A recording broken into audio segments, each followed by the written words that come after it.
team, Sudesh ji, has Honorable MP Sujit Kumar ji has joined? Yes, sir has joined. Yes, I have. Professor Das. Thank you so much. I've already So, joined. it's live now on Facebook. So this is exactly, let's start on the time, 11:30. So good morning from India, from Office of MP, Sri Sujit Kumar, Rajya Sabha, Indian Parliament. Welcome to Global Development Dialogue Platform, which was initiated by Honorable MP to take forward discussions and debates on issues that matter to India and the world, with a focus on global development dialogue, with a focus on sustainability, sustainable development goals, India's foreign policy, and several other development dialogues. And he will be in a brief message, also outline what are the objectives of this platform, how we have reached here, and what we intend to do, and what was the background from where he actually thought of this platform to be a platform for discourses and debates and discussions on policy issues.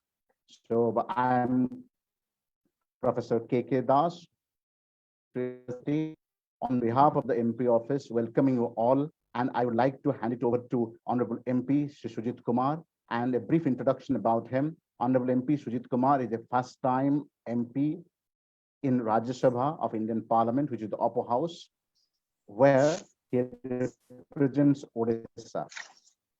He comes from Kalahandi district, which was earlier known as one of the backward districts of India.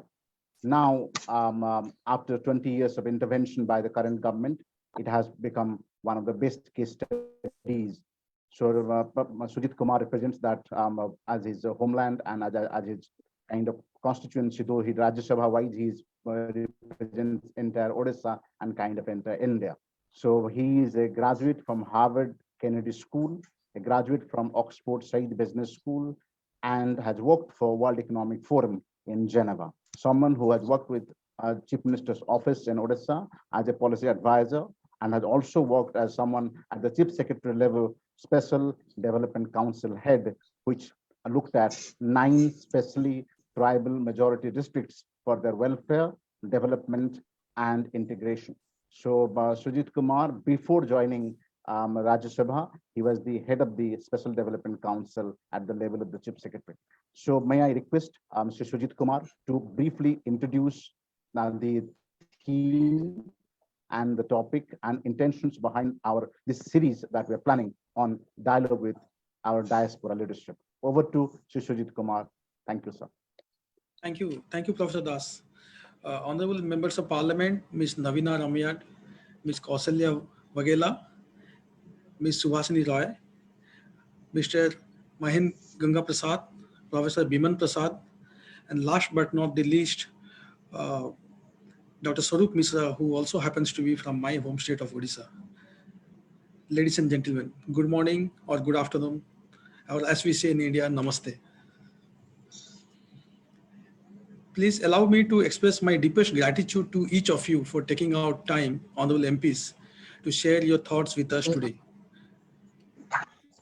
Profuse thanks to also all the participants. Professor Das is Mr. Asot Nik Sarupan joining with us. Is he here with us? I don't see him. Not yet. Okay.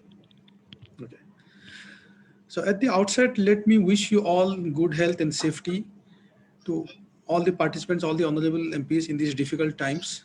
I also take this opportunity to thank the government and people of all the countries whose honorable MPs are here with us today: Mauritius, Fiji, Kenya, Australia, South Africa, for your support to India during the second wave of COVID-19 and for standing beside India in our greatest hour of need. So thank you. As Professor Das mentioned, Global Development Dialogue is a thought leadership platform initiated by my office last year to convene stakeholders from different walks of life from across the globe to have meaningful discussions on important and critical issues that have regional and global impact and relevance. And today's dialogue is part of this series. Dr. Das has very briefly spoken about the objectives of today's dialogue. Let me add to what he has said. Let me give you some context. Today, the Indian diaspora has over 20 million people across the globe. There are at least 23 countries from Australia to Trinidad and Tobago to the US with MPs of Indian origin. In the UK alone, the House of Commons has about 50, exactly 15 MPs who are of Indian descent. There are and there have been many heads of states and head of governments of Indian origins. So this dialogue is rather unique in engaging with this diaspora leadership, beyond the established tracks of diplomatic engagement, whether it's a track 1 or track 2 or track 3. This is completely an informal and I would say personal level of engagement. This is a dialogue series, and my office will continue to provide a robust and thriving platform for the diaspora MPs to take forward this dialogue going forward. Now, the first and foremost, which I have personally through this dialogue, is to forge friendships and a network amongst fellow MPs with either Indian roots or with some deep connection to India. I feel there is a strong need to build this friendship between Indian MPs and MPs of Indian origin at a personal and professional level beyond the official level. So that's the first and foremost objective why we have convened this dialogue today. Secondly, the dialogue intends to, listen to you all, public leaders in your respective countries. Particularly, I'm keen to learn from you all as to what your role has been in developing and mentoring, the second generation leaders who may emerge from schools, who may emerge from colleges, universities, or even from workplaces.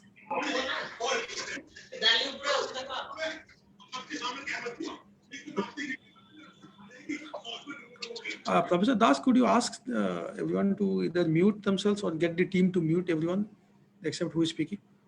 Yes. Team, please be alert there. Yeah, Some we are people- on it. We are on it, sir. Yes, yes. Please done, mute done. everyone except who is speaking. So that's okay. Thirdly, the dialogue also intends to public leaders who wish to connect with India and often passionately, and also to contribute to the India diaspora ties in many ways. What is the diaspora's expectation from the government of India or from the Indian diplomatic missions in the respective countries? The fourth objective of today's dialogue is to really get to know the members of parliament who carry immense respect and influence in their countries, and how they can shape policies and make worthwhile contribution in bilateral ties with India, particularly in a post-COVID world. How do we take forward and how do we strengthen the business, academic, cultural, and people-to-people ties and partnerships? Finally, I believe that the discussion points today and going forward will have several takeaways which we can which I'm very keen to share with the government of India, and particularly with the Parliamentary Committee on External Affairs, of which I'm a member of. So my humble request to all the honorable MPs today would be to share your opinions, feedbacks, expectations, going forward. And I would like to conclude by stating that India and the countries that I did mention have a lot of common and share a lot of common values: democracy, human rights, respect for rule of law, respect for the international global order, and also share very strong political and diplomatic relationship. So I firmly believe that this informal framework or this informal interaction will further advance and enhance the cooperation and links between our respective countries. I wish to speak less, and rather I would like to listen to all our honorable MPs and learn from them. So I'll hand it over to you, Professor Das. Thank you. Thanks again for being with us today. Thank you so much, Sujit sir. Your membership at the consultative committee strengthens our approach and dialogue as well, because you have been reaching out to your committees, both in the Rural Development Consultative Committee in the Parliament and in the AMEA. Through our dialogues, our summaries have been submitted to you, and you have already shared with them as well. So we hope that same thing will be continued. And in this first of the series of dialogues with the Indian diaspora leadership, we welcome you again. Thank you, Sujit sir. In the first, I would like to invite our Dr. Swarup Ranjan Mishra ji from Kenya, who has been someone has been already in touch with in Odisha in different ways, and has also been recognized for his work in Odisha, and continues to make the contributions to Odisha and Kenya, and engages in both in individual and official capacity. So, Dr. Mishra, a brief introduction about will be done here now. You have a brilliant profile, and let me just briefly share it with our audience. Many people know you personally who are here in the Zoom. Dr. Mishra had completed his schooling in Panchapalli School, later shifted to Collegiate School in Cuttack for matriculation, and pursued his medical degree from MKCG Medical College in Berhampur. Dr. Mishra has started his professional career at Hinduja for a brief period, then shifted to Kenya. And as many as 4 hospitals Dr. Mishra has established in Kenya, including 5 primary, 4 high schools have been instituted through his efforts in several Kenyan locations. So, but Dr. Mishra is a living legend Odia in Kenya, and you are an ambassador for Odisha and India as well. You're an ambassador of Kenya to the world as well. So briefly, in the discussion format, we'll have a round robinly kind of a system where we're introducing one MP at a time, honorable MP at a time. And for 3 to 5 minutes, you'd like to have an introductory remark on because the agenda of the discussion is broadly outlined by honorable MP. If I can repeat it again, the point number 1, what challenges the diaspora community in Kenya is facing during the COVID, and what role as a leader you have been playing also in creating a second generation leadership. That might be question number 1, or set of question first. And second, what kind of relationship that you have been able to develop with Government of India or Government of Odisha in particular, if you want to focus on that, and what potentials that Kenya and Odisha have and India have to take it forward. Your introductory remarks over to Dr. Mishra, sir. Thank you very much. Good morning, everybody again. Honorable Sujit Kumar Sahib and all my colleagues, Honorable Member of Parliaments from Indian origin all over the world, and all protocols observed, good morning. My name is Dr. Swarup Ranjan Mishra. Biologically, I was born in Odisha. After my basics and masters from India, I went to Ireland and Germany for my super specialization. Then my wife, who is a gynecologist as well from Tamil Nadu, we came 6 months to Kenya. After 1 month, we decided to die here because the great quality of African people of welcoming and forgiving. Now, the thing is that today, Africa and Kenya has given me 3 lives: academics, business, and politics. Academics, I was ex-professor and head of the Department of Gynecology in Mo University, visiting faculty to North America, Indiana, Duke, and Toronto. And then business, we have now 10 hospitals in Medihill group of hospitals in Kenya, Rwanda, and Kigali. And now we are in the process of Uganda and Congo. Now, currently, we have 250 Indian experts, apart from 1,800 our African staffs. And we are the pioneer of high-end medical education and medicine practice, like transplant surgery, liver transplant, kidney transplant, open heart surgery, advanced neurospine, and all those things. So Kenya is becoming the destination of medical tourism and travels this part of the world for 500 million people of East and Central Africa. Now, today, I am also, I was elected in 1997 by 92% votes, and none of my voter is Indian, all are my African, my fellow Africans.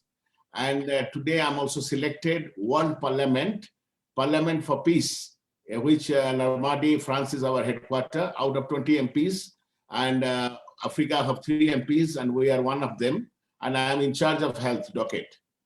We are also, I'm the advisor to the President of Uganda, President Museveni, for health matters. So to that matter, today, COVID and post-COVID is teaching us a lot, how, particularly one sentence I'll tell you, now how to be self-sufficient with a lot of economic independence from all over the world. That is our learning process in conclusion. Now, Odisha if you see Odisha and Kenya in the map of Africa, map of India, we are geographically situated same southeast part of the map, and the population almost the same. We are 50 million in Kenya, and I think Odisha has the same population, and we have 44 tribes, and the last tribe is India. Asian community is taken as the last tribe, and it is officially declared by our President, Excellency Uhuru Kenyatta. We don't want to talk much, but there is a lot of similarity between Odisha and Africa, Kenya, particularly, and Africa, that to that matter. And one striking similarity is mines, minerals, and which we abundantly found this part of the world. So I will tell you one thing, that we can collaborate in a lot of fields, but I would like to collaborate in agriculture, tourism, health, mines, oil and gas, and sports and games.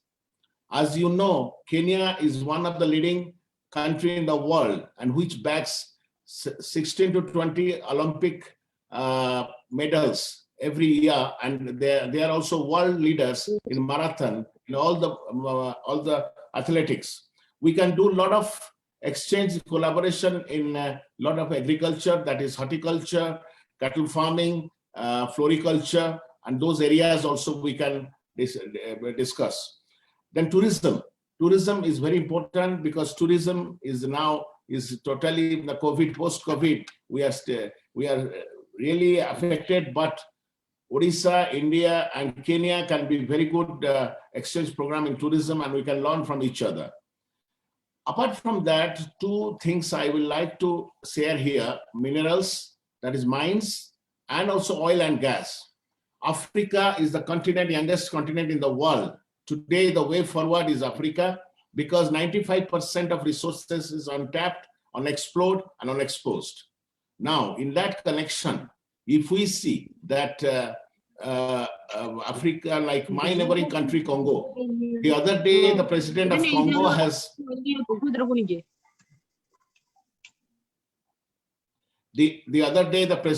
Congo has sent an emissary, and I am in the Parliamentary Committee of Security and Interior, Ministry of Interior, and also Members Committee Vice Chair. Now, in that connection, they have request the government of India, if the government of India is interested for lithium and coltan. Coltan is already we are securing from Congo, which is abundantly found for telephone and batteries and cell phone, and lithium is used. And I was told that the government of India is also interested, and so that maybe Odisha, government of Odisha, if lithium, both public sector and private sector, we are ready to collaborate and to cooperate. I will like to tell you, further you do, I mean, as a doctor, as a gynecologist, I'll tell you one thing: further you marry, brighter the offspring. Further you marry, brighter the offspring. Further you do business, better the profit. If you do business in your own hometown, you never get, always you're in credit. So I request to my fellow Odia people and Indian people to come and invest here. And also we like to invest the reverse-wise, vice versa, and we'll make wealth. Because today, world is global world, and COVID has taught us world is very small, and we can interact ourselves. And I don't want to talk much, but one thing I'll let you know, I'll tell you my testimony of my life. A stranger will help you more than your brother. So please, discrimination and comparison is the two biggest and heinous crime in the world. Let us globally unite, and India will unite, and Indian origin people, wherever they are, they will unite the world in spite of any religion, race, tribe, clan, and any philosophy. Thank you very much. God bless us. Thank you so much for keeping to the time, and also in that giving us a purpose where we can head. And also, as we proceed in the discussion, we'll come back to the nitty-gritties of that, what has already been done, and where we need to take this relationship forward. And also, the office is very keen to independently discuss with you at individual level, and we'll come back to you as the round completes, and we come back to each honorable MP. Next in the line of honorable MP, may I invite Naveena Ramyad, honorable MP from Mauritius National Assembly. Madam Naveena Ramyad, honorable MP, has been designated as the chief whip at the first time that a woman has been given this role. She has been a teacher by profession and worked with several colleges and institutions across the country before joining politics. So she brings education and politics and policy making together. She has campaigned for young people, women, and people with mental health issues as well. She has got good Indian connections, studying at Indira Gandhi National Open University, and someone who is also an expert in vocal Hindustani vocal music. So over to Honorable Naveena Ramyad for your introductory remark. Namaskar, everyone. All the honorable MPs present. Yes, I'm a Mauritian MP elected for the first time in 2019, and been nominated as the first woman chief whip in the Mauritian Parliament. And my connection with India is very, very deep, because I've been, though I've been a student from far away, I've not learned in India on site, but it was distance education. So, but the tie is there, and I'm the fourth generation. My great grandfather was from India, was from paternal side, it was from Bihar, and from maternal side, it was from UP. So this is my connection with India. Now, being an MP, I will talk about my country. First of all, in this pandemic of COVID-19, I want to thank the government of India, who has been by our side, especially by sending the vaccines. The first lot of vaccines we got from the government of India.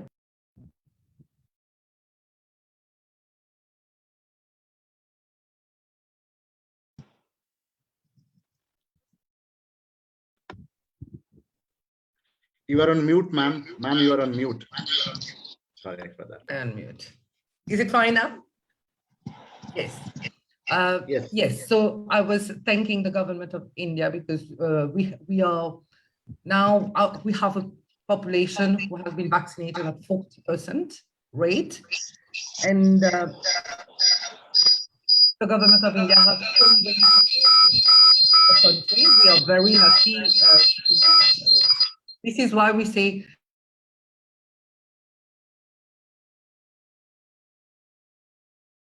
Again on mute, Naveena, ma'am. Yeah. Now it's fine? Yeah. Yeah. So coming to the economic side, we are a very small country with 1.3 million as population. We don't have any natural resources as compared to the other countries, especially Kenya. I was hearing about the mining business. Here, we don't have any natural resources, but our strength is our human resource. We have a population who is highly educated, highly skilled, and this is why we could come out from our main pillar, economic pillar, was sugarcane and tea. Now we have a strong economic pillar as financial services, tourism, the tourism sector, the ICT BPO. And in all these sectors, we have a strong involvement of Indian communities. And now, seeing the new challenges that we have been facing, and I should also add, 2020 has not been only the challenge in 2020 and 2021 has not only been the strike of the COVID pandemic, it has also been, we have also witnessed a Wakasho accident big ship that came to deck in the corals here and did some oil spill. So this was also a major incident that we had to face, and we came out of this situation by going through it and overcoming it. And in this Wakasho, why did I mention this Wakasho incident? Because the first countries to help and to be on our side were the Indian authorities, whether it be in the National Coast Guard to help that oil spill to have minimum damages on our beautiful lagoon. And since our country is dependent on tourism, so we had to be very, very fast and cautious. Now, our new challenges, where I think India can be of big help, is we want to have a strong agricultural independence, because we are a small country, we have land, and we have beautiful, fertile land, and the mechanization and the agricultural potential is there. But maybe the know-how, the skill development, the technology, India can give a big helping hand in that. And this budget, which was on the 8th of June, has given strong incentives for the development of the biomedical and pharmaceutical industry.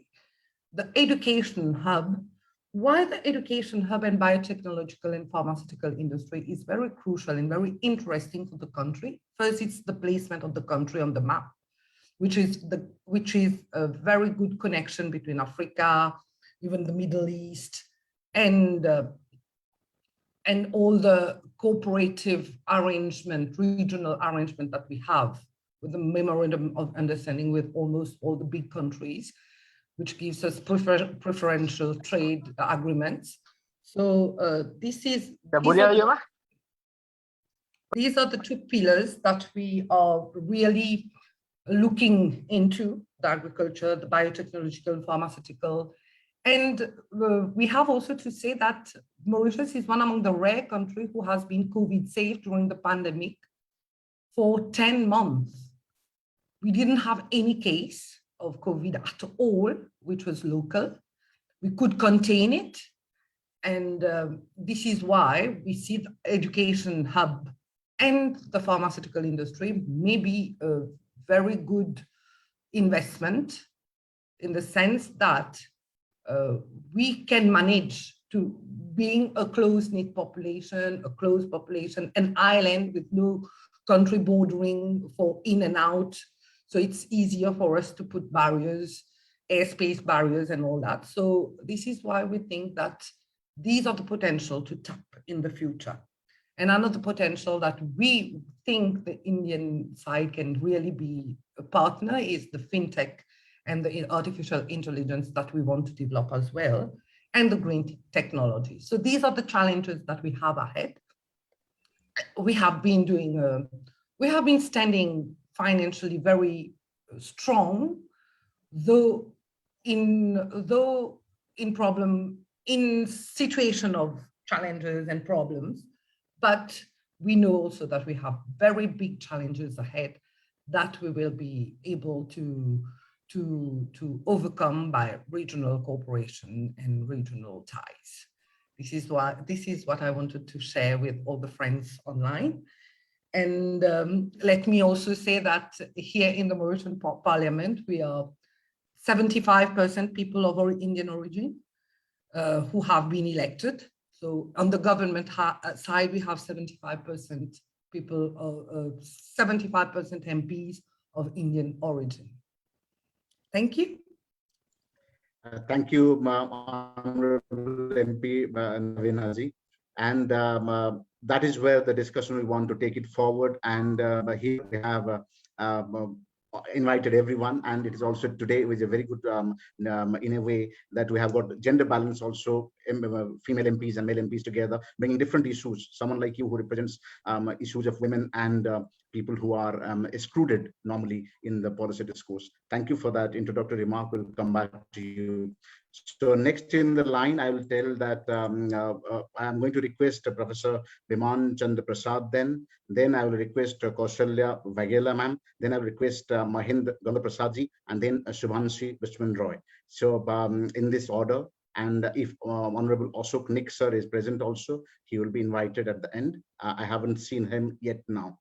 So may I invite Professor Biman Prasadji. A brief introduction about him will be appropriate here. He's a professor, he's a politician, has been leader of National Federation Party, Shadow Minister of Finance, Planning and National Statistics, Chairman of the Fiji Parliamentary Public Accounts Committee, a distinguished career in public service.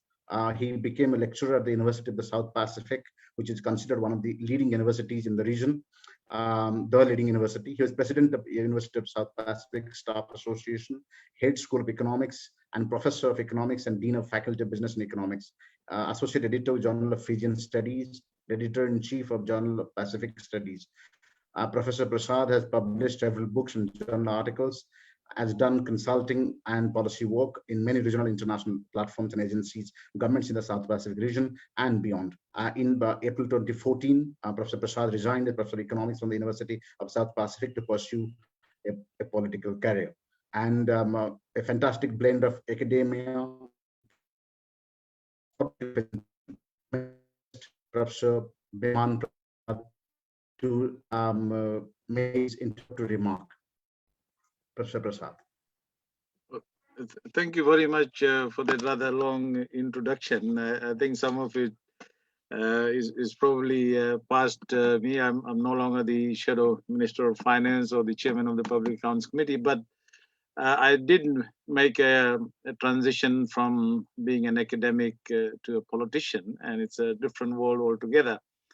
I am now the leader of the National Federation Party, which is the oldest political party in Fiji and a party which was involved in the peaceful negotiation of independence from Britain.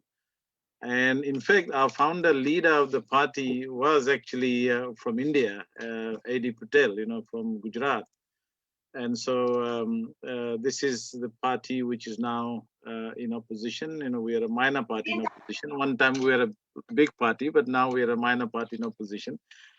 Fiji is a beautiful small island country with just a little smaller than Mauritius, which I had the benefit of visiting in 1996 as a young man. And my association with the diaspora community goes back to the early 90s. And I've been to Mauritius, I've been to Trinidad, and I hope to visit the other, what we call Girmitia countries. And I have a long association with India as well. Currently, I'm an adjunct professor at the Punjabi University in Patiala. I spent about 5 months at JNU as a visiting professor under the ICCR fellowship. And in fact, I was part of the old GOPIO, Global Organization of People of Indian Origin. And I remember the late Dhandev Bahadur in Mauritius. We had a very good time there, talking about how the Indian diaspora could engage not only with each other but also with India. And I remember very well that there were a lot of plans at that time when we visited India in 1998.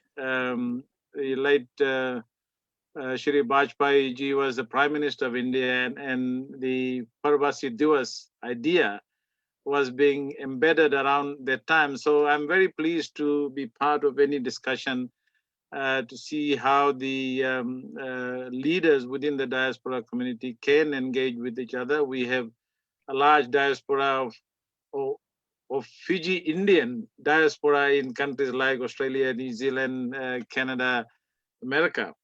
For us, we've had some very challenging times as well. I mean, I wrote a paper in 2012 comparing Fiji and Mauritius. And I said, why Fiji is not the Mauritius of the Pacific? until 1986, we were doing better than Mauritius on almost every indicator. But we had the first military coup here in 1987. We had another one in 2000, and we had the third one in 2006. And so, in many ways, we have gone backwards, in terms of the democracy, in terms of putting together a cohesive, united force for development in the country.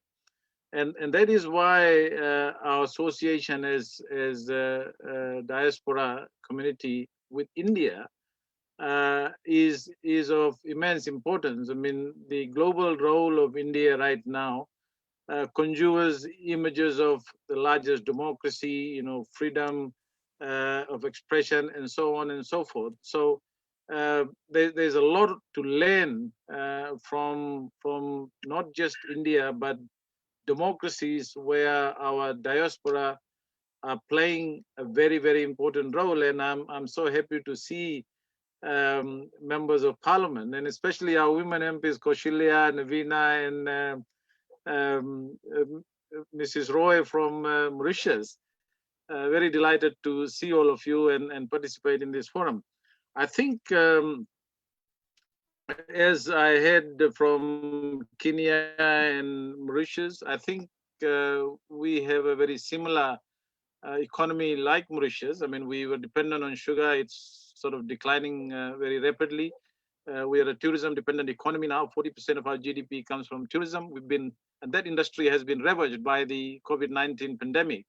And we are really struggling economically. And so perhaps, it's time to look at what we have in terms of agriculture, in terms of other industries. And I think India has a lot to offer diaspora countries. As far as the role of people like us, it's not just about building economic relationship, but I think there is great value in building our cultural and religious ties with India, but also I think looking at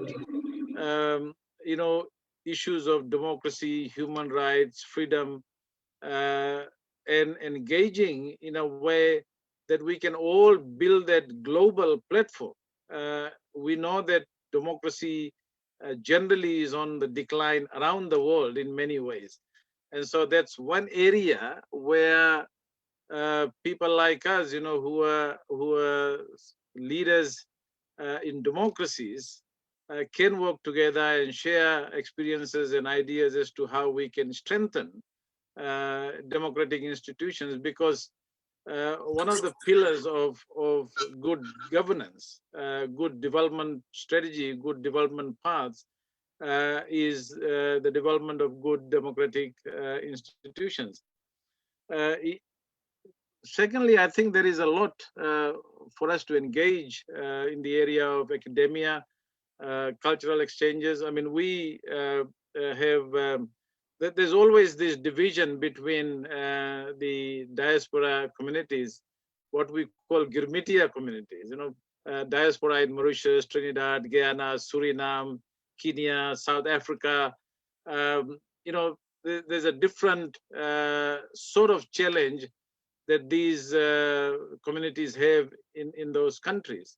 And I think it is very important. And I remember there was this idea of setting up a PIO university in India or in one of the diaspora communities. We in Fiji, we are working towards the establishment of what we call a Global Girmit Institute.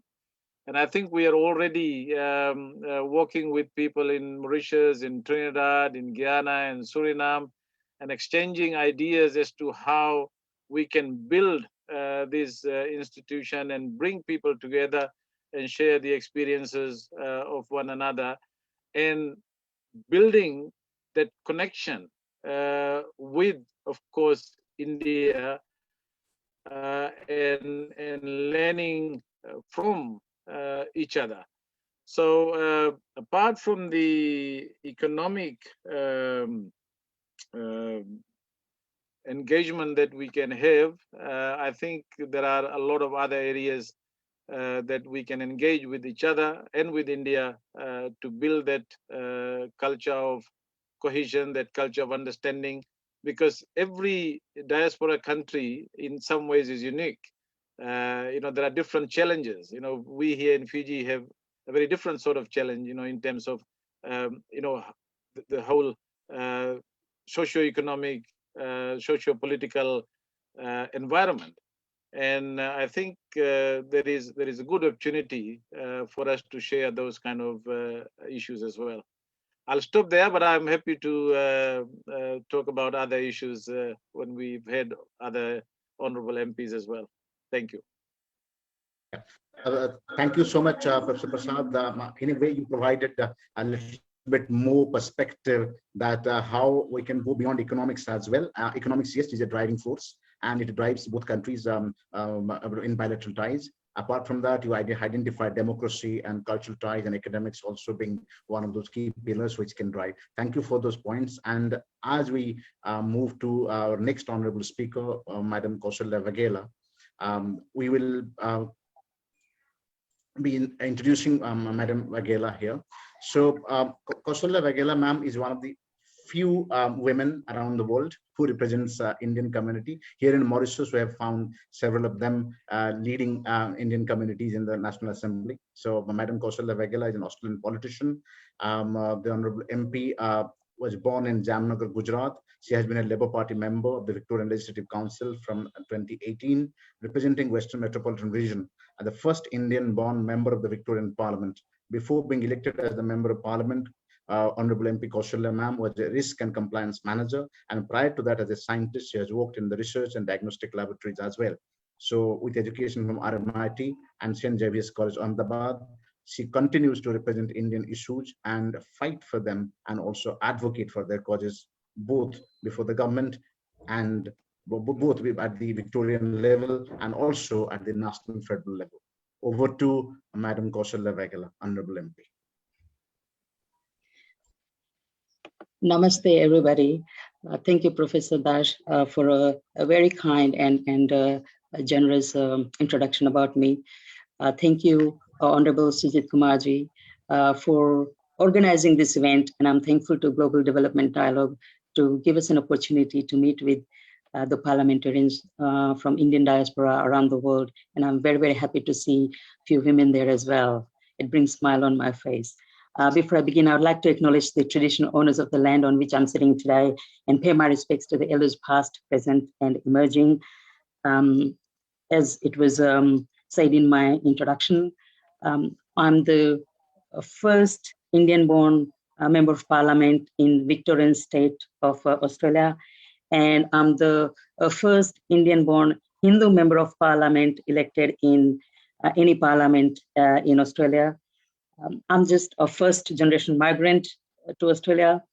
I came to Australia in 1998, 23 years ago, as an international student. Being married and being a mom, it brings its own challenges to migrate to a new country. No friends, no families, no relatives in Australia. So I've had my share of facing challenges that life throws at us. And just my whole point was to study. I had studied a Master's of Science from Gujarat in India, and I wanted to do research. So I came to Australia, to Melbourne, to study Masters of Applied Science and do my degree by research. After finishing my studies, me and my husband decided to stay in Australia. So by qualification, I'm a scientist and I had nothing to do with politics. So if 2 years ago, if anybody had said to me, 3 years ago now, that you will become a member of parliament, I would have laughed because that was not on the cards. No one ever in my family has ever contested any sort of election. This was my first election. So I am very honored and privileged to be amongst many parliamentarians today who have got a lot of experience in this field. So like Naveena Madam ji, I'm also a new MP, and like many other MPs as well. I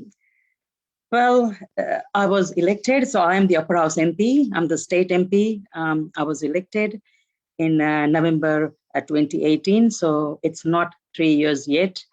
However, I have learned a lot during this past little bit under 3 years. Now, as far as the migrants are concerned, in Australia, we are a fairly new migrant compared to other countries. We have had political representations, both state and federal, but predominantly they are from second, third, fourth generation migrants. First generation migrants find it extremely difficult to get their head around knowing politics, how it works, because it is very, very different than how it works in some other parts of the globe. But since I've become an MP, I've tried my best to represent my electorate, but at the same time, the Indian community and South Asian community at large. Prior to become an MP, like Honorable Sujit Kumarji, also worked as an advisor in one of the minister's office. I was the first Indian-born woman to hold that government job in Victoria. So over last 23 years, me and my husband have spent a lot of time at the grassroots level in the community, working with the community. And if we combine the years, it comes to somewhere around 26, 27 years of experience to be where I'm today, in the chair where I'm sitting. Politics is very difficult, especially if you're a woman of a color, and in that if you are a mom, it is even more difficult. And when you are a first generation migrant, your priorities are not political paths. Your priorities are, how you get a job, you buy a house, your family, your social connections, your money, your business. So politics is last on the list when you arrive in a new country. And as a result, what happens is our Indian community over here, their needs are what the new migrants' needs would be. So I work very closely with women, youth, senior citizens. I just want to make sure that women over here, they get all the opportunities in whatever arena they are in, business, jobs, wherever they are. I just want to make sure that they get enough support. Children over here, make sure that they are active sports-wise. They learn our languages, they learn our culture, our language. Also want to make sure that our senior citizens, they don't feel isolated over here while the younger children are out for the whole day, for the whole week, doing their jobs and making a living. So these are very important things. People approach me with various needs, which are again the needs of the new migrants. They need the resources. Our Indian community is very active over here. They are very engaged. They assimilate and integrate very well with the wider Australian community. We have lots of celebrations, cultural and religious and spiritual celebrations where we get together. Our Indian community in Victoria is known to be a very generous community. Anytime there is any need on the ground, our community is always on the ground, helping not only just the Indian community, but also the wider community.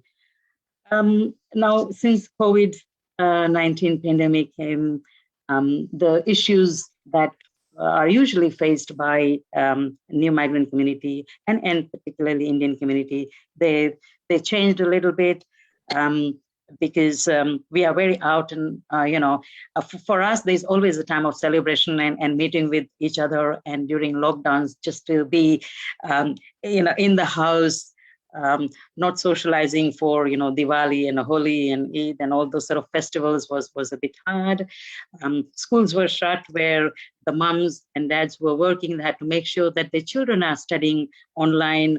Businesses were shut. So there was initial sort of a panic, what's going to happen. But the situation, I'm sure you all are aware that the situation in Australia was not as bad as many other countries who suffered very challenging situations where during COVID-19, many people approached me where they wanted to travel from India to Australia, and some of them were stuck in India. They wanted to come back. Somebody who was stuck here, they wanted to go back. I'm not the federal MP, but people still approach me, and my office they provide them guidance regarding exemptions and visas and those sort of things. International students suffered a lot. They just do the search and they find out, oh, we have got one Indian MP. So any issue they have, they just come to my office. And even if they are not my constituents, I just can't say to them, I'm not going to help you just because you're not, in my constituency. I don't have a heart to say that. So that does put a pressure on me and on my team members. But I guess I'm very honored and privileged to be in the position where I am, and and I totally believe in helping people who approach me. And as far as the second generational leadership development is concerned, I am a mom, and I totally want to make sure that the next generation, particularly Indian children, they are going to be tomorrow's leaders. We need to make sure that they are ready to take the lead from us. It is hard for them. Indians over here in Australia, Victoria, they are successful in any industry, you name it. But when it comes to politics, we all just struggle. So there are not that many role models. So many people who want to understand politics and learn about the politics, they come to me. Sometimes they get very surprised when they find out that you don't get things overnight. Politics is a very, very, very long time wait game. But I think it is important for us to make sure that we teach them in a right way.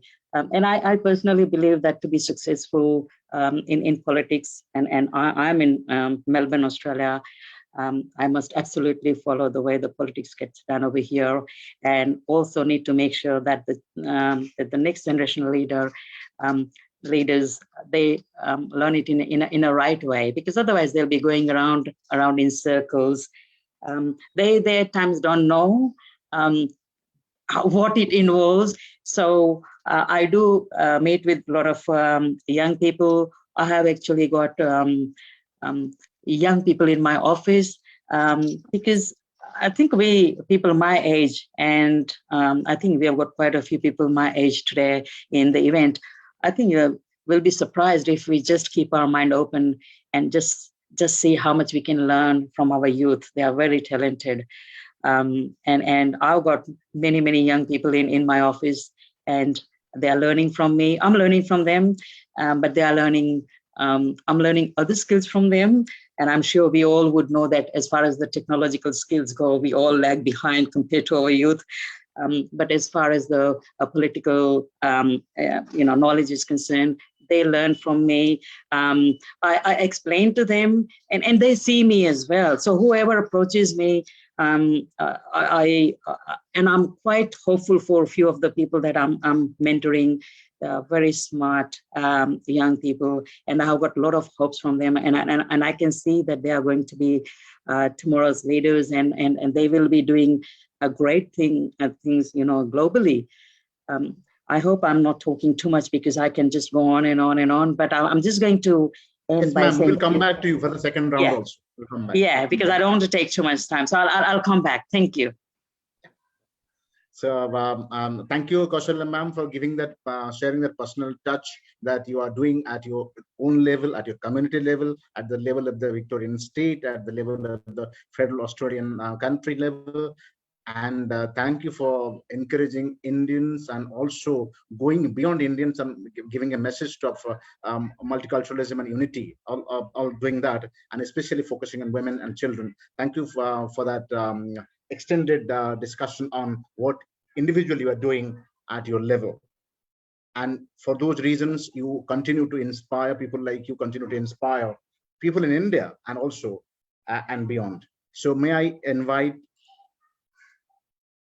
Mahend Gungapersad ji.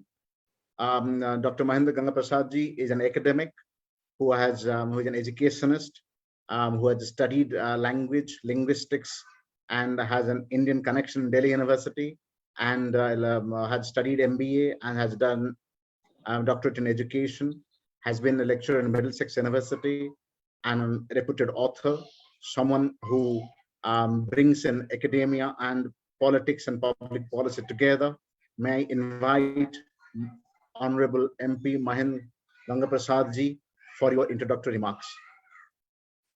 Thank you very much. Mauritius से प्यार भरा नमस्कार आप सभी लोगों को, और मैं श्री सुजीत कुमार को धन्यवाद देना चाहता हूं कि उसने ऐसी एक प्रबंध किया है. And then I will shift in English, definitely. As you said, I'm deeply connected with India. I got my first degree in Delhi University. And while listening to our friend from Fiji, I was reminded of my lecturer at Delhi University, Dr. Singh, from whom I learned a lot of things. And it is a great honor and privilege to send you the love from Mauritius, and especially from the Labour Party, from the leader of the Labour Party, Dr. Naveen Ramgoolam. Sir Sivasagar Ramgoolam and Naveen Ramgoolam, they had very good relationships with all the leaders of India.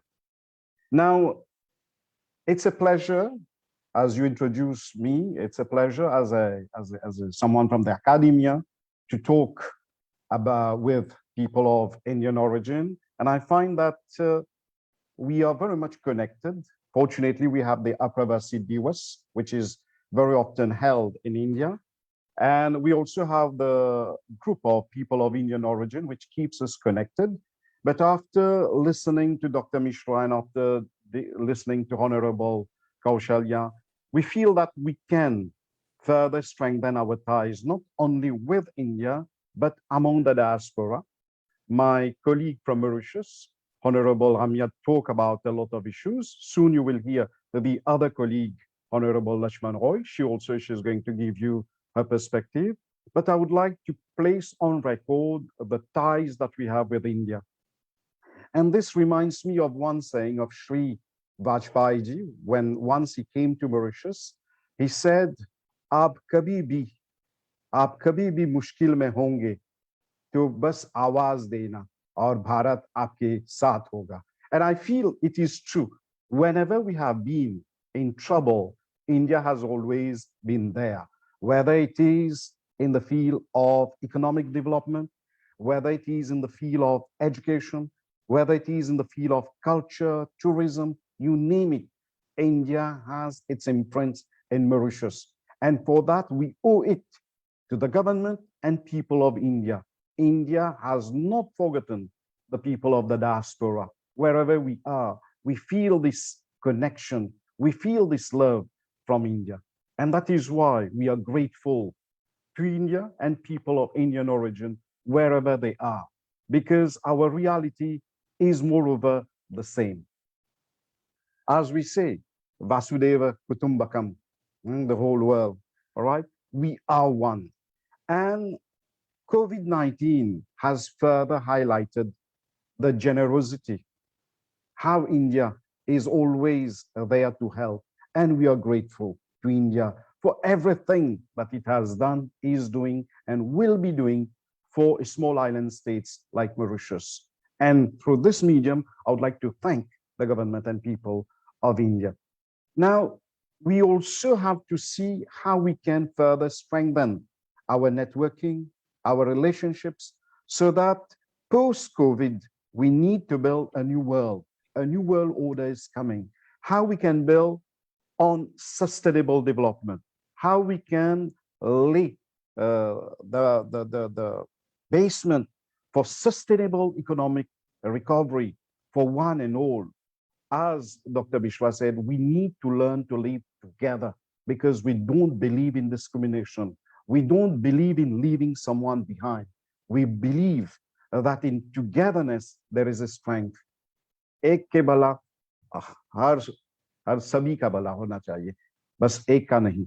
इसीलिए मैं यही कहना चाहूंगा कि the people in the diaspora, we need to come together. We need to look for platforms, and that is why the initiative taken by Shri Sujit Kumar is praiseworthy, because we need this platform where to talk, where to learn from others, where to share positive experiences, successful experiences, in order to strengthen our relationships further. I would also like to mention that I am very much connected with India, not only by coming to India, but by being linked with the Mahatma Gandhi Institute, the Rabindranath Tagore Secondary School, because I have been a student, an educator, a head of a secondary school in these institutions. So Indianness that is there in us is very much, you can see it, you can feel it.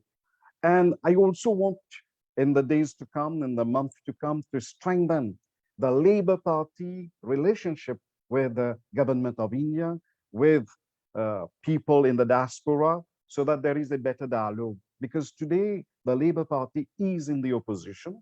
And as Naveena said, in her party, 75% members are of Indian origin. In my party, we have 66% of people who were elected, though we are in the opposition, we are of Indian origin, and we are proud of it. And we are looking forward, after this meeting, what happens next in furthering, in developing our relationships, so that as we will see in Africa, there are immense potential in health sector, as we said, as Dr. Mishra talked about it. We need to look how we can help each other in these various sectors. I will stop here, and perhaps later on, I may further discuss other issues. Thank you very much. Dhanyavad. Aap sabhi logon. Thank you, Honorable Mahend Gungapersad ji. It was very good to listen few Hindi words from you, and that you are very, very brilliant in that. And thank you for that message that we have a lot more possibilities to take forward. And may I invite now Subhasnee Luchmun Roy, who is a communication specialist, who has is popularly known as, has been known as before becoming politician, RJ Subhasnee. Subhasnee is a politician and former radio personality who is now serving as a member of the National Party, born in Mauritius, and worked at the Mauritius Broadcasting Corporation, has studied at the Institute of Technology in Mauritius with communication background, both in graduation and post-graduation in communication and PR. So over to Subhasnee ma'am for your introductory remarks. Good morning, namaskar, and pranam to all the honorable members present here today. I should thank you all for this brilliant opportunity for us young MPs of Mauritius to participate in such a big forum, I should say. Well, I would join the Honorable Kaushaliya in saying that same like you, I am a young elected member and I'm a mother of 2 sons. So being a woman in politics, it's not so easy, but we are trying to, inculcate this in our young diaspora as well. And as you mentioned in my introduction, I was more like a journalist and a radio jockey as well. So from that world to come here, it has been quite a long way for me and quite challenging as well. And same like you, if you asked me 2 years ago whether I would have been in politics, I would have said no. But then, hopefully we have a great leader, that's Praveen Kumar Jagannath, who saw something in me and who gave me the opportunity. And I have the opportunity to serve my constituency and my island as well, doing it together with the colleagues of both sides of the house. And I think this is a great blessing for us. But the relationship of Mauritius and India, as we call Mauritius, is the Chota Bharat, yani the small India, where we share much more than political bondings or financial discussions, but it's more like a cultural heritage that Mauritius has gained from India.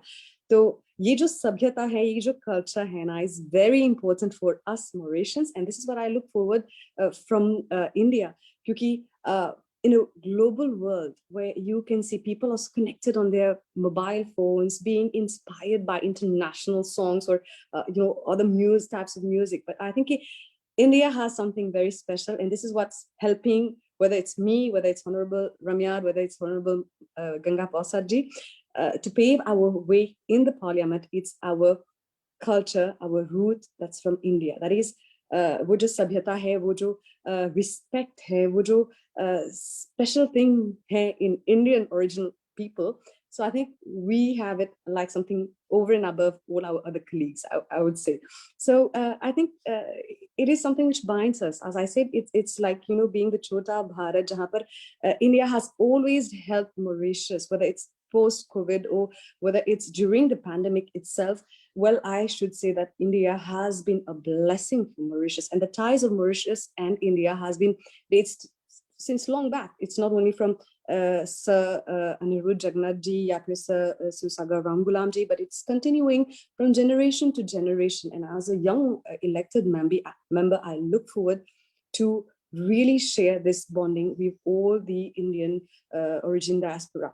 And I would like also to set on record that, my main focus for my constituency, it's more like for the youth and as well for the women empowerment as well. And I really believe India will be very, very helpful. I have been very much into, watching Bollywood movies, listening to Bollywood songs as well. So I know a little bit of Hindi as well. So I think this is going to be something very great that I'd love to share with my young people in Mauritius, because this is what gets us connected. This is what brings us back again. And I think it's very important for us Indians to protect and to build up and protect our traditions, our religions as well.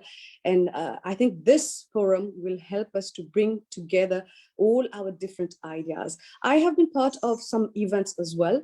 Like, I look forward, I heard, I think it's Dr. Mishra who mentioned about tourism industry and so on. So Mauritius has been relying so much on tourism, where there used to have some big fat weddings, and it used to be I'm saying they used to be the favorite honeymoon destination for Indian couples. So now post-COVID, we look forward to bring back again this freshness and bring back again this relationship. And it is what is going to make both countries shine. And I think my honorable colleagues have canvassed much about the relationship, the ties, so we'll have the chance to discuss further. But I would like to say koti dhanyavad aap sabo ko. Thank you so much for this great platform. Being a young MP, I'm very much grateful for this opportunity to contribute and to bring forward the Indian culture to our fellow colleagues in the Parliament and in Mauritius as well. Dhanyavad. Thank you so much. You are perhaps very much within the time, 4 minutes and a half. Thank you, Subhasnee ma'am, Honorable MP. Yes, it is very well taken that Mauritius and India, they continue long-term relationship, irrespective of the political parties in power. That talks about the civilizational, cultural contact, and irrespective of political power, we are connected. So that is a very good point, and how tourism is going to revive beyond after post-COVID, that remains to be seen. Perhaps one of those discussions can happen on this platform, where MP office is very keen to understand where he, as an MP and member of the consultative committee of the Ministry of External Affairs, can actually impress upon and perhaps discuss with the team who is deciding all that. So on the diaspora engagement policy and the bilateral ties as well. So broadly on the diaspora engagement policy and the bilateral ties as well, what kind of things that we can do together. So over to everyone now, kind of a roundtable now in a way. So quick questions. We will just allow, with this keeping the limitation of time, we'll just allow each honorable MP 1 minute to respond to that. What do you identify 3 major issues or major potentials, 3 major issues that government, India and your country are engaging and they can actually do it better?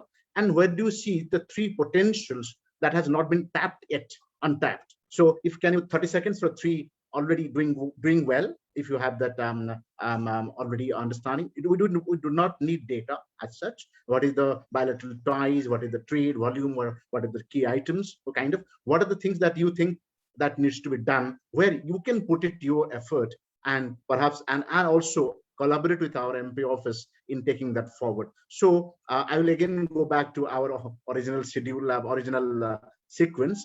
Again to Dr. Mishra, who already is engaging with Odisha and India to a great extent, and he's a very regular visitor to Odisha as well. So, but Dr. Mishra, I understand that members of parliament are people who are public speakers and inspirers. So 1 minute is less, but keeping the time limit in mind, in 1 minute, would you be able to give us 3 tasks that we need to take forward and look forward to with India, Kenya, and Odisha, Kenya ties? Dr. Mishra, Swarup Thank you very much. I really congratulate and thanks. I congratulate and thank Honorable Dr. Sujit Kumar, for this initiative, and it will be a big step in a long journey and great journey, perhaps in Indian diaspora all over the world. I will rather speak for address 3 items. As I told you, India, Kenya, Odisha, Kenya, we can look into minerals, that is lithium and oil and gas exploration, and both gas, particularly the gas exploration and investment, bilaterally, both resources and investment. Number 2, post-COVID, vaccine manufacturing for 1.4 billion people of Africa. We are the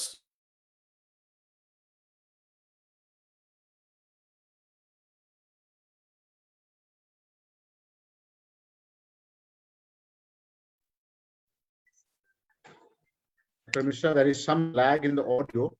So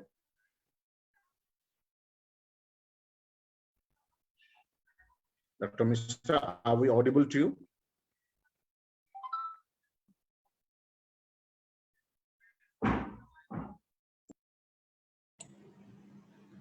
Professor Das, I think we have lost his connection, so we can move on.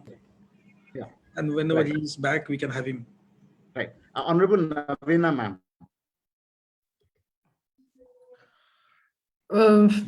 For me, the first main thing that I have not been canvassing is the networking of MPs, because this is a platform that made us know each other for the first time. We didn't know the challenges of the other MPs, like when we heard the MP from Australia, Melbourne, and being a student in Melbourne as well. So I can understand that the challenges that we may be facing. So that's good that the exchanges of our experience, our challenges, the road through that we've been meeting. One, and secondly, I would say the cultural and political exchanges, because each one of us has one thing, the identity in common, but all of our challenges are different because the different countries have different needs and demands. But the one thing, the commonness is our sabhyata, like Subhasnee said, our commonness, our identity, and our way of life. So this stays with us in front of any challenge. So this is one of the things that maybe the plateau may help us exchange. And thirdly, the economical side, like I've said, the new pillars that my country is going to put up, the biotechnology and pharmaceutical, and India is very much, India, Kenya, and everyone is very much engrossed in these fields, and the exchange of technologies that we may carry forward, because here we are a very small country, very small economy, and getting the know-how and the skills development and the challenges that others have been facing as reference will be of great help. Thank you. Thank you. Thank you, Naveena ji, good points, and we have consolidated those points. And if required, our office will get back to you independently to give some additional explanation to that also, if possible, after this session as well. Over to Professor Biman Prasad, sir, and your 3 points, sir, if we are audible to you. Yes, Dhanyawad, thank you. I think very quickly, post-COVID, as far as Fiji is concerned and our relationship with India and how we can benefit from India, I think one area that we certainly can benefit, greatly from India is, of course, in the agriculture sector. And given India's, scientific, technological advancement in those areas, there would be quite a bit of learning that we can get from India and also support from India in developing our agriculture sector, particularly rescuing our declining sugar industry. But on the second point, just listening to Kaushaliya, Naveena, and Subhasnee and others, about kya hum seekh sakte hain. I think the important thing that I would like to emphasize in this forum, of course, all of us are connected to India.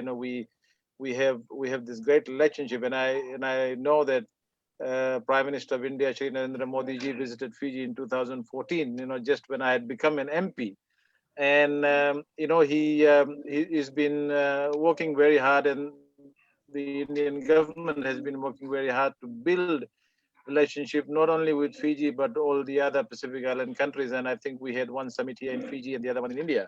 But the important thing for us, and I think this forum can promote that, is also to learn from other diaspora countries, and in particular from the Grimedia countries. बहुत सारे चीज हम Mauritius से सीख सकते हैं, Trinidad से सीख सकते हैं. We can learn quite a bit from these exchanges, and I would actually think that if we have the support of India, we can bring together. I know we had this great session in Delhi, which was addressed by Prime Minister Modi of Indian origin MPs in 2018, and I thought that was a great forum to have a session with Indian origin leaders from the other countries. And I made friends with people from Guyana, from Trinidad, from Suriname, and we've been talking to them. So I guess to enhance the cultural, linguistic experiences of people of Indian origin, throughout the world, and in particular in the diaspora countries, or what I call the Girmitia countries, we can build the relationship. So yes, I think this is a great opportunity, and maybe Sri Sudhit Kumar ji ko बहुत विशेष धन्यवाद देना चाहता हूँ. I want to thank him especially for initiating this. I think the more forums we have of this nature, the better it is for us to build the relationship. And as I said, I visited Mauritius in 1996, and I'm still trying to figure out when can I get back to Mauritius and see a lot of good things there that we can.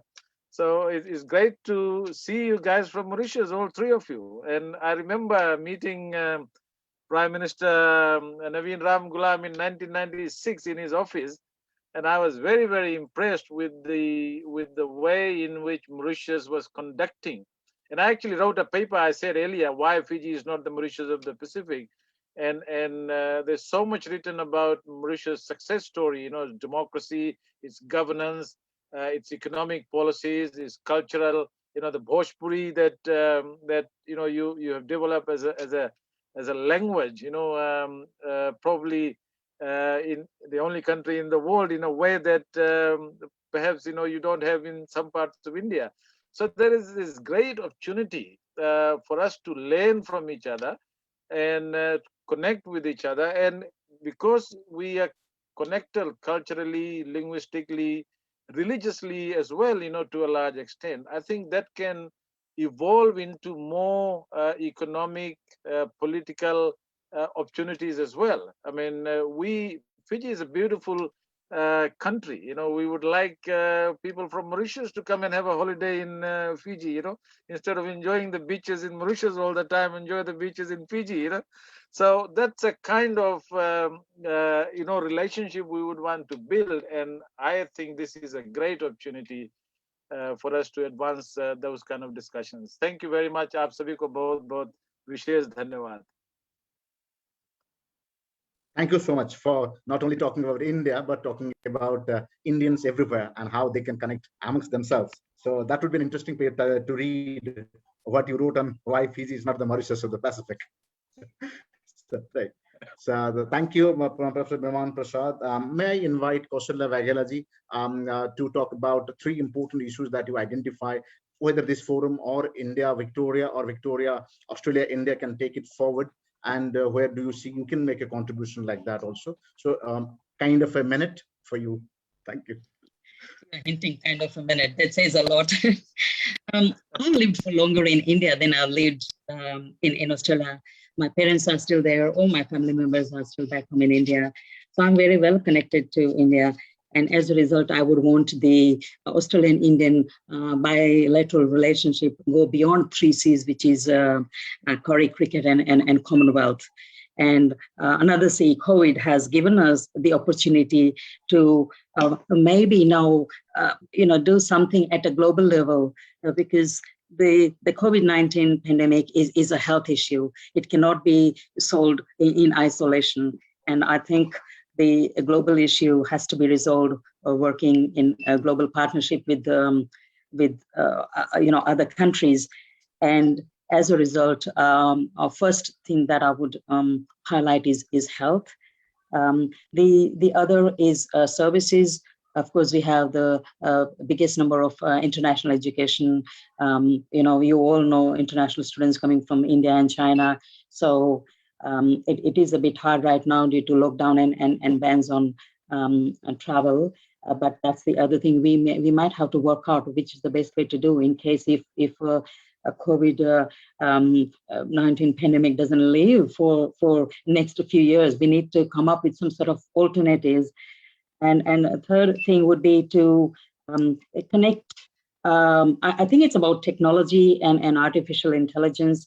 How do we connect virtually? How do we connect and form a network with all, like we have done today, parliamentarians from all over the world, and see how we can work together and share our knowledge and skill set and try to solve the problem, because this can't be done single-handedly. Thank you very much for the opportunity. It was lovely to hear so many interesting views from many parliamentarians today. Thank you, Honorable MP Kaushaliya ma'am. You will be aware that Australia Austin Bridge Foundation, where you have sent a message of congratulations, is also to build people-to-people connect, where Honorable MP Sujit Kumar ji is also an advisor. So he has keen interest in Australia, and you can see he has keen interest in Indian diaspora as well. So there are some commonalities there. So may I invite Dr. Mahend Gungapersad ji, and you also have a minute, and you can put 3 quick points on which we think you think we should take forward the discussion. Thank you very much. To begin with, Mauritius is ready to welcome all of you. We can hold, once COVID allows it, a meeting of the MPs from the diaspora anytime. We are most welcome to that.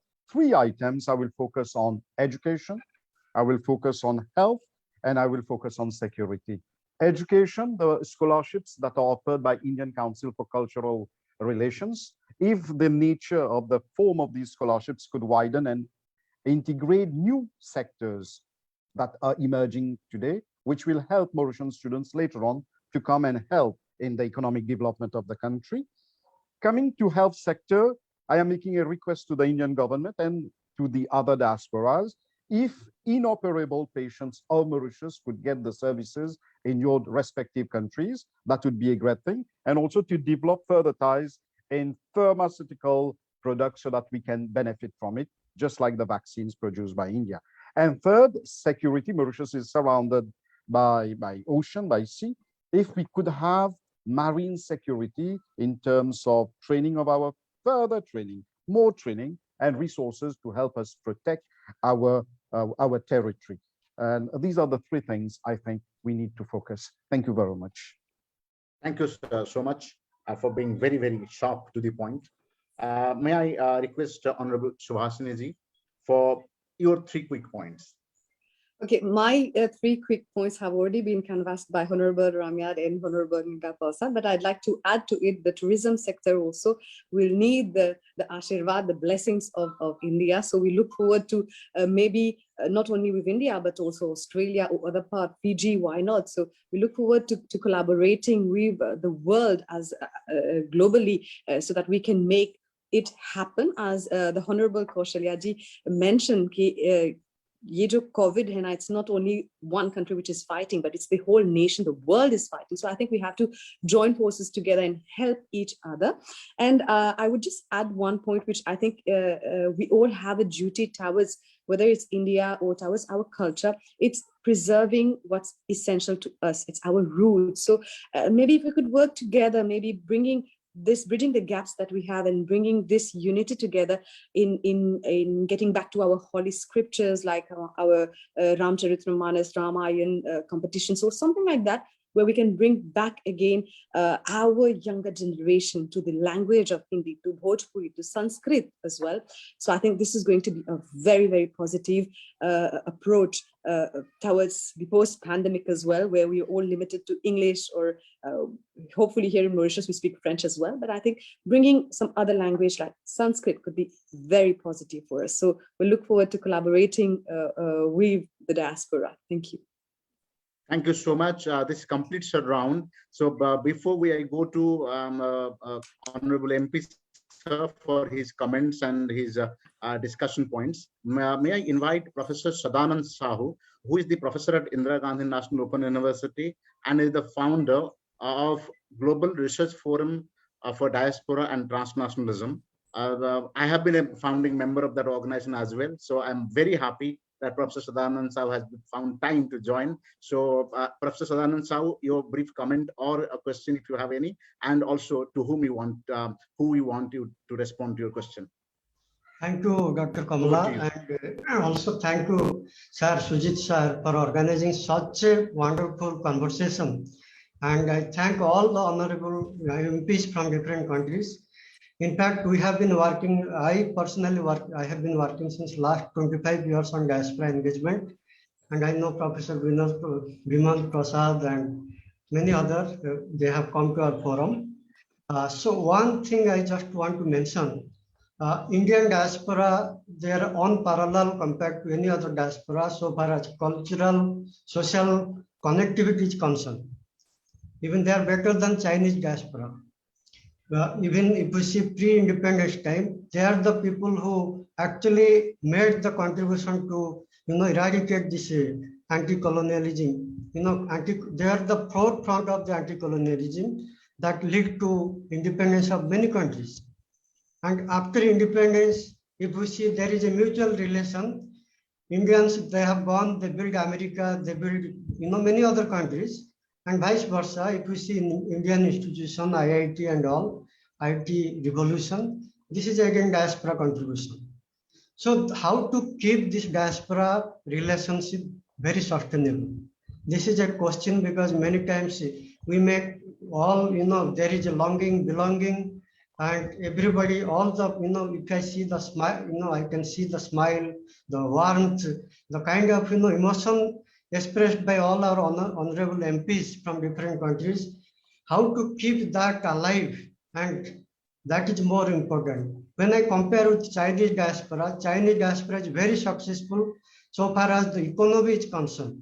They invest 70% of their FDI in China. Today, China is, distinctive in the world, and they are everywhere. They don't need the investment from America, England, Japan. They themselves are enough because their diaspora is strong. Indian diaspora is equally strong. If we see globally their presence, both Chinese and Indian diaspora, with different calculation, the number varies from 70 to 80 million. It itself is only one world, big world. So how to, enrich that? We have presently several rounds of diaspora engagement seminar with IOM and with the European Union, engaging all diaspora all across the globe, and where many parliamentarians also came. So three things emerged. That is, one is trust, second is how to mobilize resource, and third is how to sustain it. And to sustain, you need to look future actually, green economy, because we have seen the COVID and all, lots of pollution, so many things. Now we have to look future.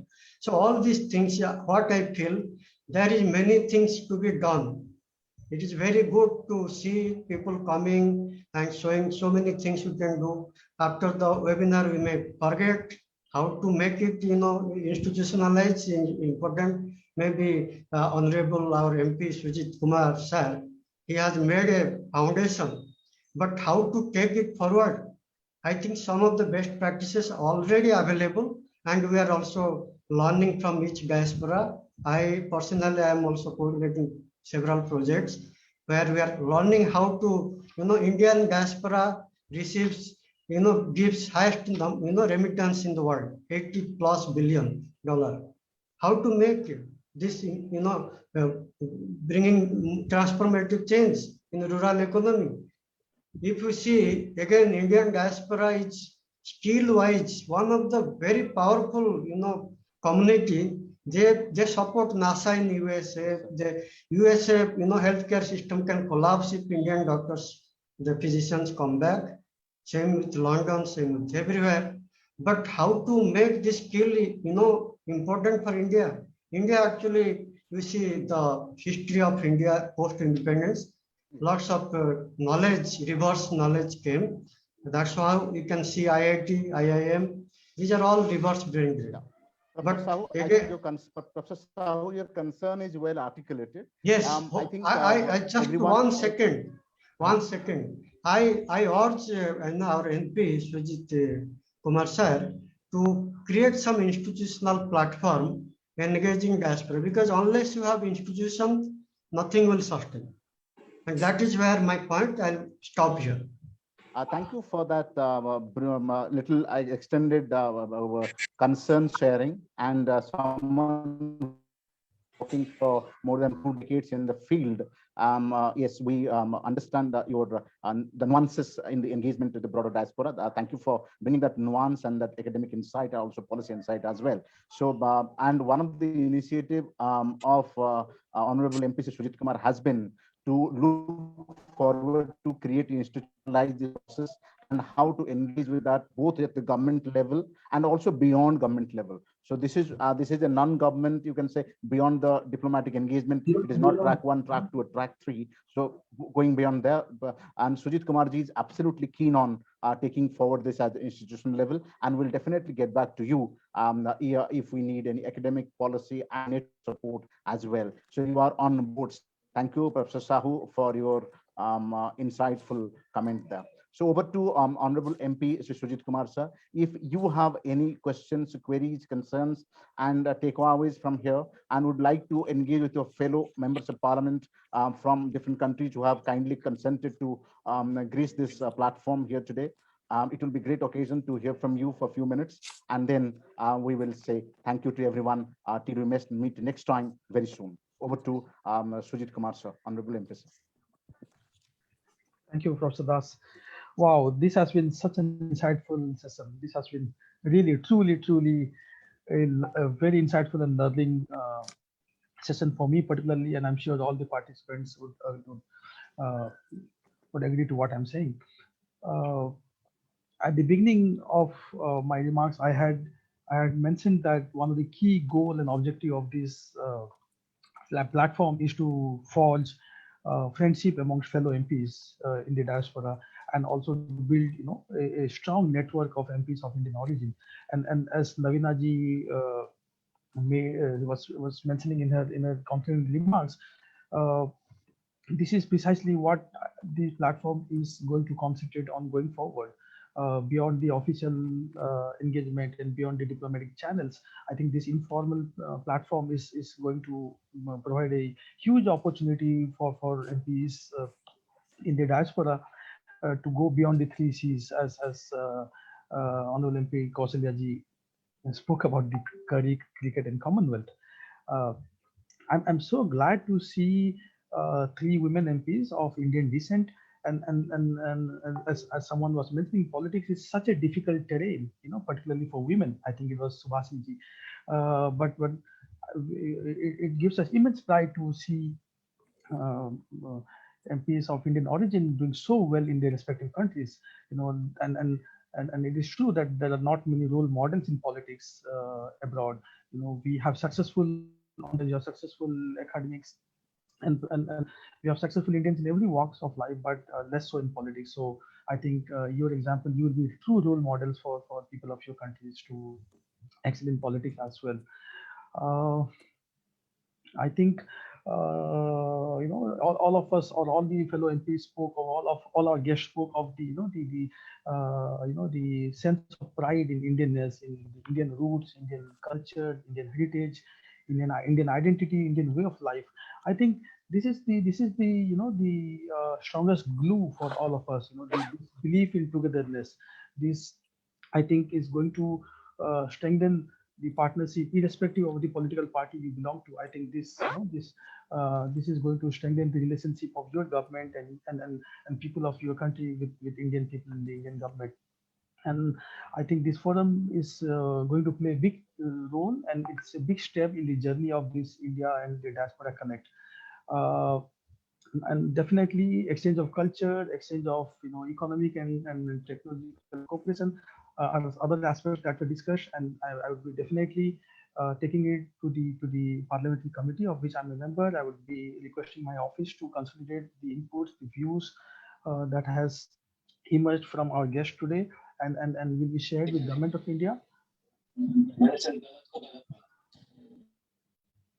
So finally, I think it was Honorable MP Gungapersad who spoke of Vasudhaiva Kutumbakam, the world is one family, and that has been the timeless philosophy of India.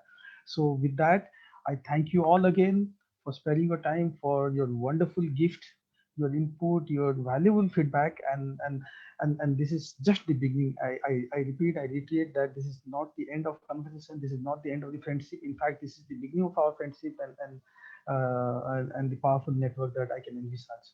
Thank you.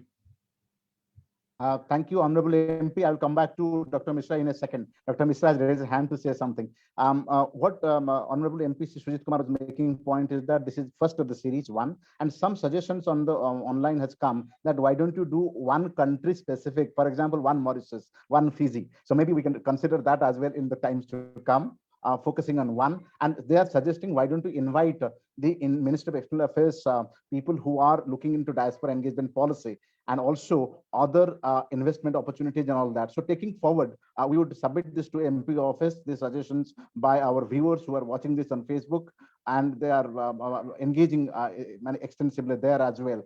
So these suggestions will submit to MP office for taking this forward, and our honorable MPs who have graced the occasion today, they also will be always kept updated for the next sessions. Over to Dr. Mishra for your comment. You wanted to say something, sir? Thank you very much. Sorry for the network problem.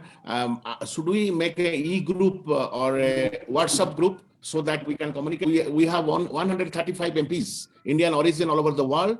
We call it PIO group, People of Indian Origin Group, and that we can add more and more MPs. And also all of my colleagues and friends and the leadership of Honorable Sujit Kumar, most welcome to Kenya. And we have a Masai Mara Game Park, nice time post-COVID. Thank you. Stay safe. Professor Das, can I just take 10 more seconds? Can I just take 10 more seconds? Please. Yeah, please. Dr. Mishra and Professor Biman Prasad ji, we are definitely taking on your offer to come to Fiji and Kenya for holiday, and of course the beaches of Mauritius, for sure. So and as well, sorry, in Australia as well. Australia, of course, Victoria. Yeah, sure. I want to go to Mauritius. Sure. We'll definitely plan that. On the 10th of July, we are hosting the second dialogue in this series with MPs of Indian origin in the Western Hemisphere. So my request to all our honorable MPs, all our guests, and all the participants to join us on the 10th of July for another round of insightful discussion with honorable MPs of the Western Hemisphere. Thank you. Thank you, and thank you, everyone. Let me offer the vote of thanks in the next 30 seconds. So on behalf of MP Office and Kamalakan Das, offering this vote of thanks. Thank you, Shri Sujit Kumarji, Honorable MP, for initiating this dialogue. And this is a very unique dialogue beyond the diplomatic engagement circles, creating this informality. And thank you, Dr. Mishra, for suggesting that we can engage with all MPs of Indian origin around the world and take it forward under the guidance and support of all MPs. So Professor Mishra and everyone, so Sri Sujit Kumar sir's office will be definitely very pleased to coordinate with all of you and to take it forward. Thank you, Kaushaliya Vaghela ma'am. Thank you, Mahend Gungapersad sir. Thank you, Biman Prasad ji. Thank you, Subhasnee ji. All our honorable MPs from Fiji, Mauritius, Kenya, and Australia. Thank you so much. I thank my university, Sri University, for extending academic partnership with the MP Office for a long time to Global Development Dialogue, and we'll take it forward on July 10th. See you again on July 10th, sir. Thank you. Thank you. Namaste. Thank you. Thank you. Thank you so much, Professor Das. Thank you, MP Office, for your excellent coordination and IT team. Sujit sir, can I speak to you and Kamala after this? Just 2 minutes. I think we can take it offline. I think this should be the end of the event. Okay. Yeah. Thank you.